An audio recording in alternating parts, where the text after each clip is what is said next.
being corny is a prerequisite. It's the first step that you have to take to find your voice. If you make art, if you make music, if you write, if you design, whatever you do, if you are creating something, if you're trying to say something, right, expressing yourself in any way, in the beginning, I think, unless if you're like, a genius of some sort, you are going to sound corny. And there's nothing in the world that hasn't been said, right? But have I said it? Did I say what I think about it? No. If I haven't, it hasn't been said. Not by me. There's no one way to be cool. There's no one way to make stuff. There's no one way to say something. And if you say it, it's unique because it's coming from you. There's no way it's going to come from you the same way it came from another person. And by making few adjustments here and there, you end up saying stuff that sound uniquely you, and you get comfortable expressing stuff that has more of you than any other person.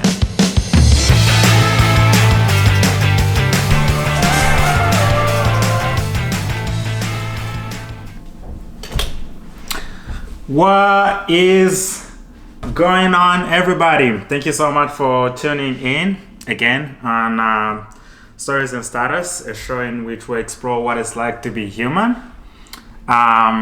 This is episode 7.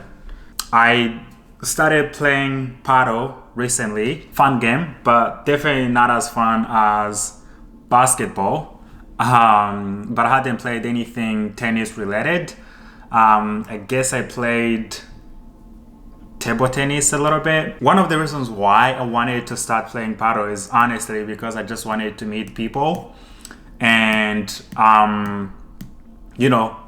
having something that you go to consistently something you go to consistently helps with making connections and relationships. And that's something that I wanted to take seriously this year, is to just make genuine connections with people. And I think the best way to do that is to meet on a fairly regular basis, which is something that I hadn't been doing with a lot of my friends. So when I went last week, I met a couple people that I found interesting. Like my interaction with them made me realize something that I think is really interesting. I had, I guess, realized it, but I didn't pay attention as much. Like I, mentioned, one of the results of me starting the podcast is I definitely pay more attention to things that I didn't usually pay attention to. And that idea was that there's no one way to be cool. Basically, I met like two completely different people. Again, this is only from my impression of people, like the first time you meet them. It doesn't necessarily mean that, I know the full scope of who, the people are. But one person was, outgoing, very welcoming, and I don't know, there's like, the energy was so attractive in a way that is, maybe attractive is not the right word. It was like, I don't know, welcoming. Like I felt like, they wanted to talk to me, like they're happy to see me and meet me, even though they don't know me. It's like they give me like a cool, feeling. Like this person, it would be fun to be, around this person. The other person, on the other hand, was not as, outgoing and was not as extroverted. But at the same time, the calmness about the person, I don't know, felt and looked cool, like to me. Like I want a, part of that person to be my personality in a way. And I thought it was like interesting when on my way back home, because these people have two completely different personalities, and it's actually not just different personalities, it's like opposites personalities, right? Outgoing, introverted. And one seemed very welcoming, another person seemed, I don't know, not as welcoming and not like as wanting to talk and be chatty and express themselves. And they're opposing, but they are all, I don't know, cool in their own way. And I felt like that idea of, cool not being one thing, because I don't know, I don't want to speak for anybody, but I do want to be cool. I do want to be interesting. I do want to come across as, a person who would be fun to be around. And to me, I think that's how I define cool. It's like, you are interesting. Cool to me is interesting. And to me, I find people who are comfortable in who they are, regardless of who they are, is to be very, very interesting and cool. And that is something that I struggle with a lot.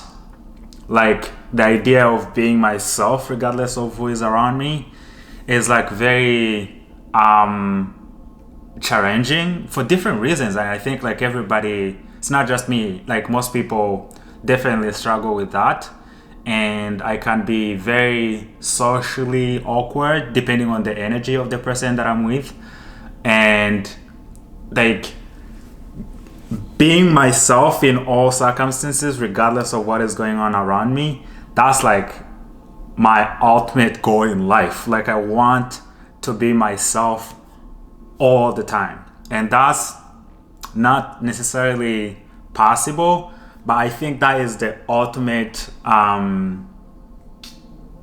goal, like as far as like being cool.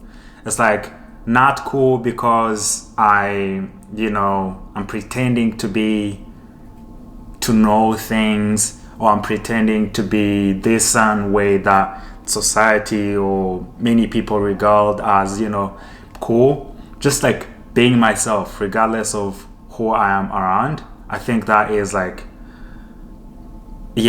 as cool as it gets.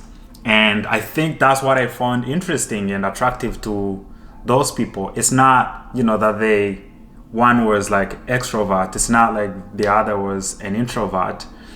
Clearly, those are two different and opposing criteria or characteristics. What I found cool is like how comfortable they were in their skin, and that came through their energy. And the energies were at different, what's it called, frequencies, but because it was like clearly they were not pretending to be welcoming, clearly they were not pretending to be calm, that felt genuine, it felt authentic. And being authentically yourself is, I think, the ultimate goal. It's so cool to find someone who is like authentically themselves, and they're not like trying to put on a show. They're not trying to pretend like they're somebody else. And I'm getting so much better now. I think I'm very comfortable in my skin, and I'm not trying to impress anybody. I think that's why you start pretending like you're somebody else. But I've definitely done it in the past, especially like with girls, because I want to control how I come across and stuff. And then by trying to control how I come across, I end up coming across in a way that is not genuinely myself, and the other person can see through that. Like they can tell. that you're pretending to be somebody else. And I hate when that happens. It's like the worst feeling in the world, pretending like you're somebody else, and then you know that the other person is like looking at you and realizing that that is not you speaking, that is not you being yourself. It fucking sucks. I don't know how do you, I kind of wish like I would give you like something that would help you if you struggle with the same thing, that would help you be less, anxious, or be less, I guess being anxious is not the same thing as pretending to be somebody else. Yeah, I don't have any tricks or tactics. I just like wanted to discuss it. I think it's like even like catching myself wanting to do that. And it usually like happens when I have some sort of like an insecurity, or the person, for some reason, their energy brings an insecure version of me.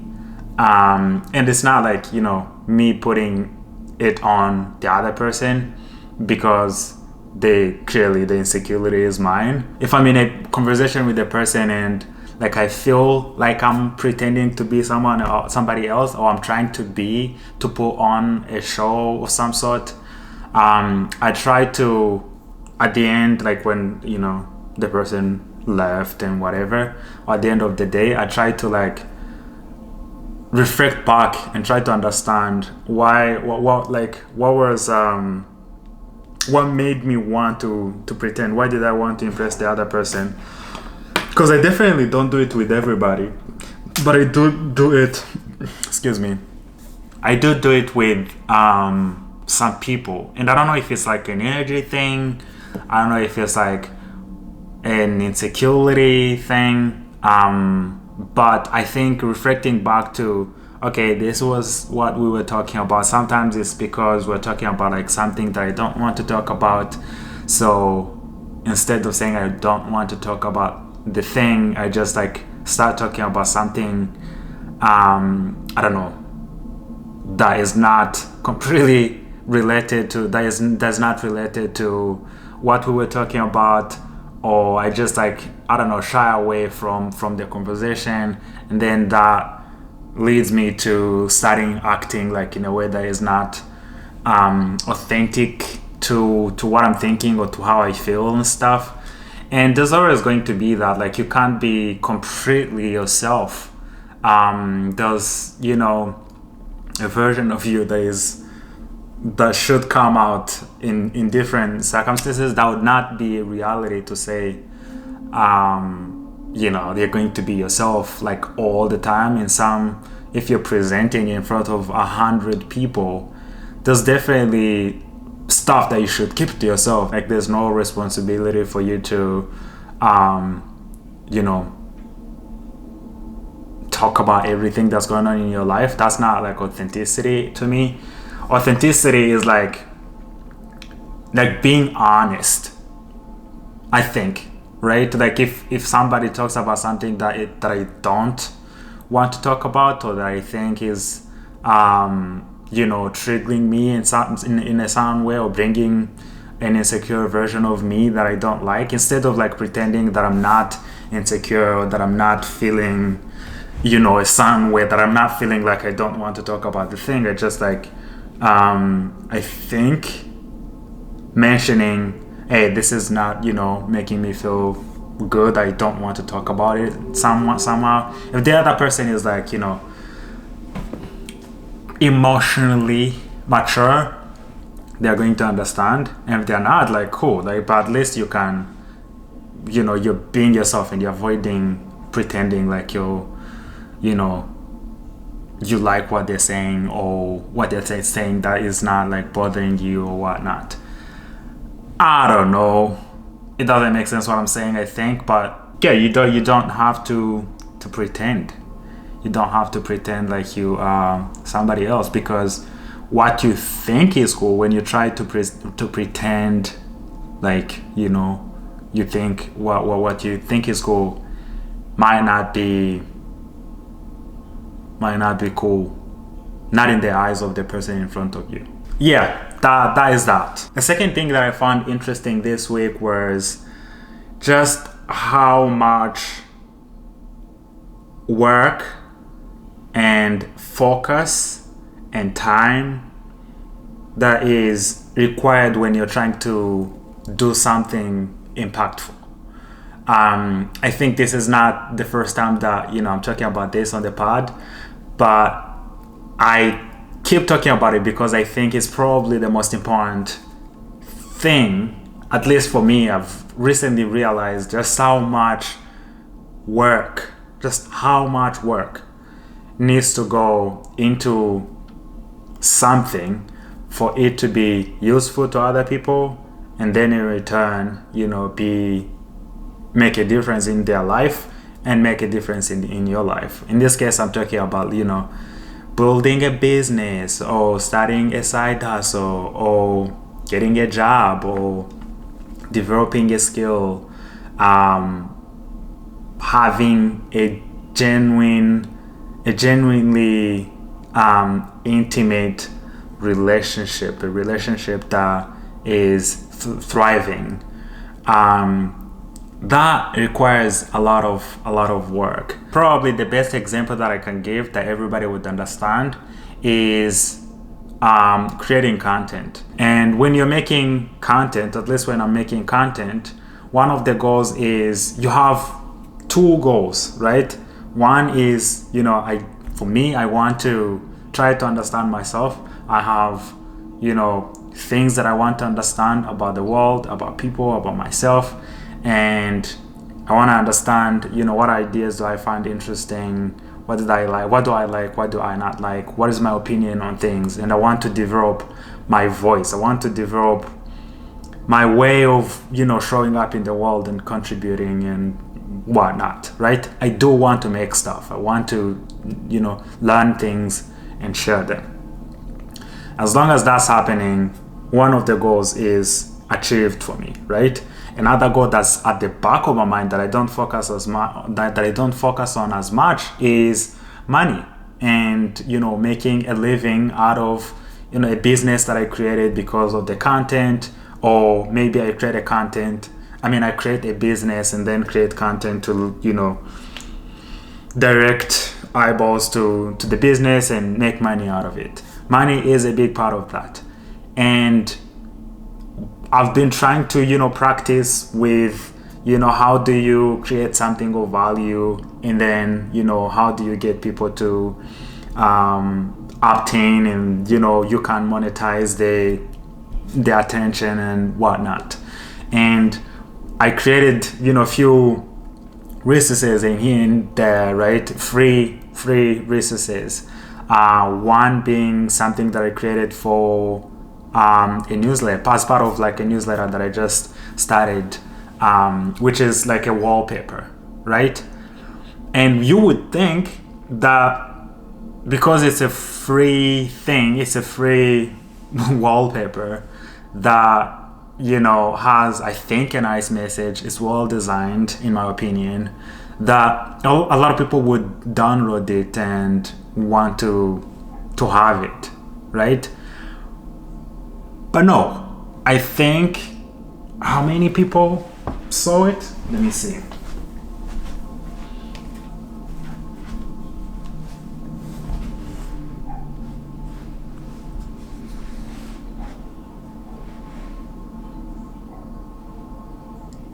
This is the wallpaper, by the way. I will also link to it just in case somebody wants to grab it. But of how many people saw it? 73 people, right? Only 5 people clicked on the download link, and it's probably going to be seen by, I don't know, maybe 130, maybe 150, and I'm sure there's not going to be 10 people who are going to click the link. And that just goes to And it's a free thing, right? I'm not selling anything. I'm not asking for money. Imagine if you were asking for money. Like how many people would click on it. And that insight alone goes to tell you that if I ever want to sell something, I'm going to have to reach out to a large number of people. If I want, say, I don't know, 200 people to buy a product that I make, right? I'm going to have to reach out to not 200 people. I'm going to have to reach out to maybe 200,000 people, or maybe even more than that.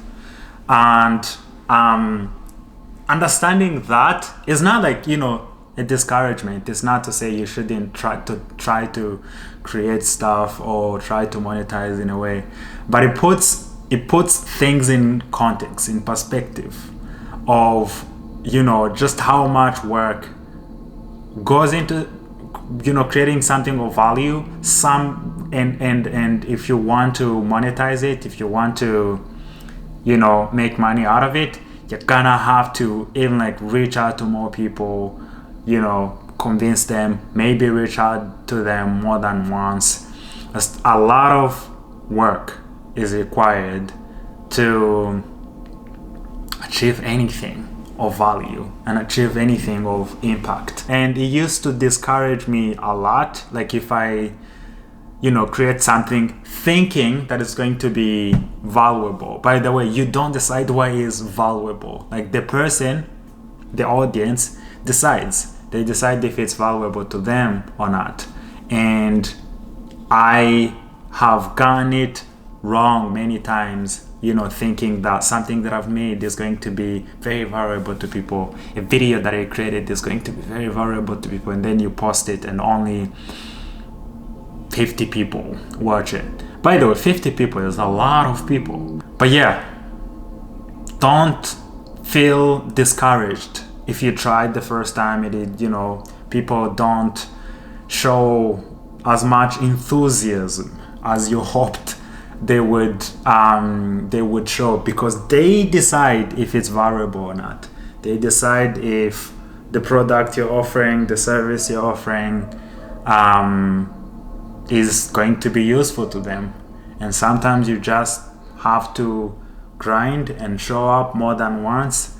And if you consistently deliver value, maybe you're going to make a connection with the people, and they're going to hopefully,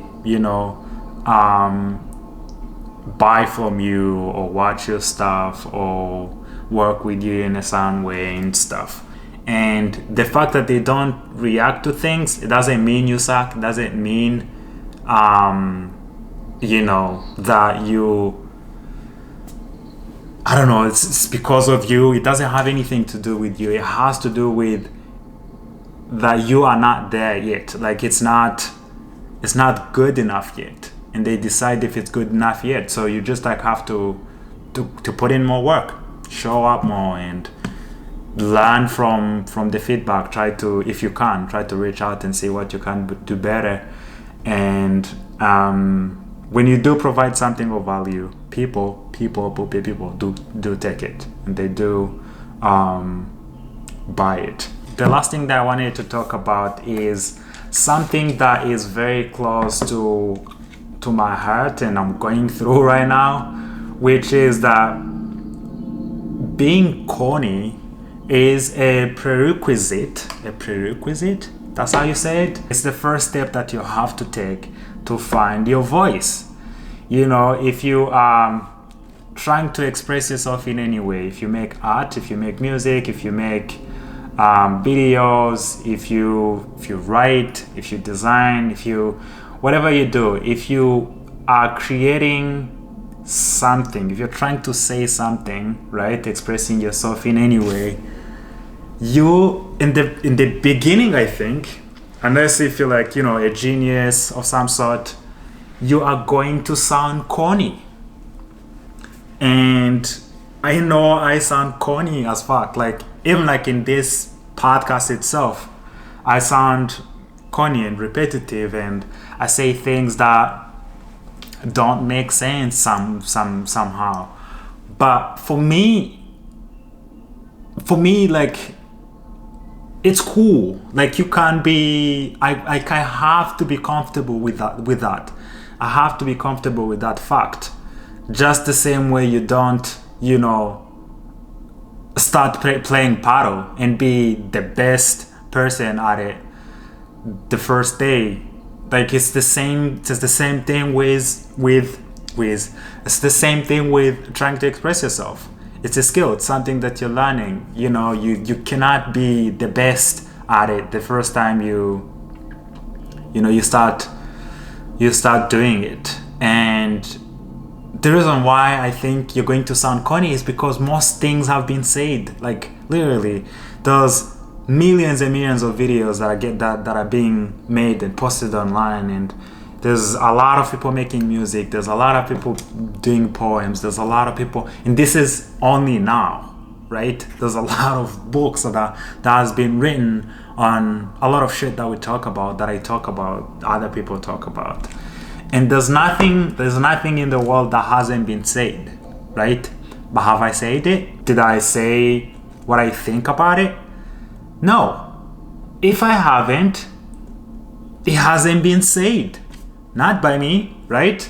And I think it's important to go beyond the fear of looking and sounding corny, because something might have been said by somebody else, but if you say it, there's probably a person who's never heard of the thing and would never have heard it from anybody else the way that they would hear it from you. And for that person, I think you have a responsibility to say it.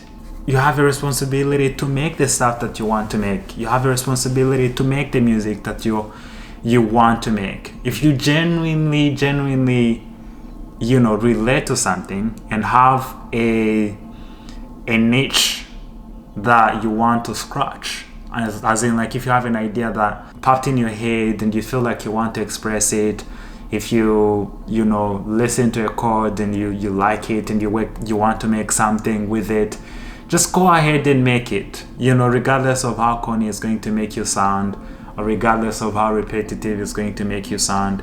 It's only by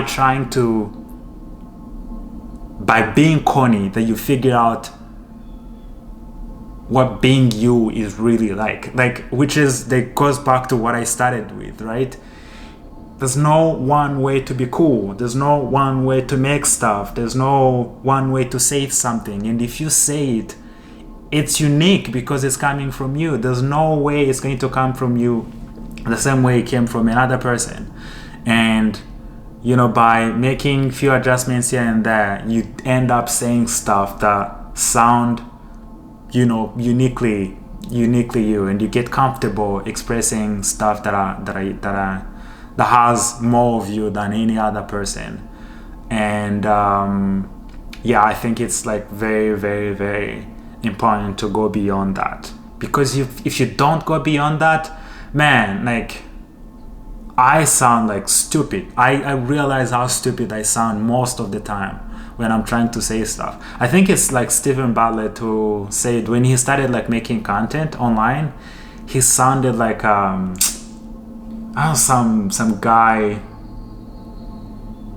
Mahatma Gandhi, I think, or something. I think he said he sounded like Gandhi or something. You don't have to be a genius. You don't have to come up with unique stuff to express, things. If everybody said something unique, nobody would say something, because there's no such a thing as a unique thing. There's no such a thing as a unique opinion. There's no such a thing as a unique idea. It becomes unique when you say it, because the way you say it, examples you use, the medium in which you express the thing makes it unique. But ideas, opinions, thoughts, those are like, universally non-unique things. Like, if we all have similar thoughts in different ways, but our experiences of the world and what we go through and whatnot. That's what makes it unique. Like how it comes out. It's the vessel. It's the vessel that makes it unique. And the message is going to be the same, but because you said it, right? It's unique. Anyway, that's it for today. I don't know, I was a little bit low energy and I wasn't thinking as straightforward as I wanted to, because I went to bed very, very late. I think that might be why. But thank you guys for listening. I appreciate your time, and I'll see you next week. Peace.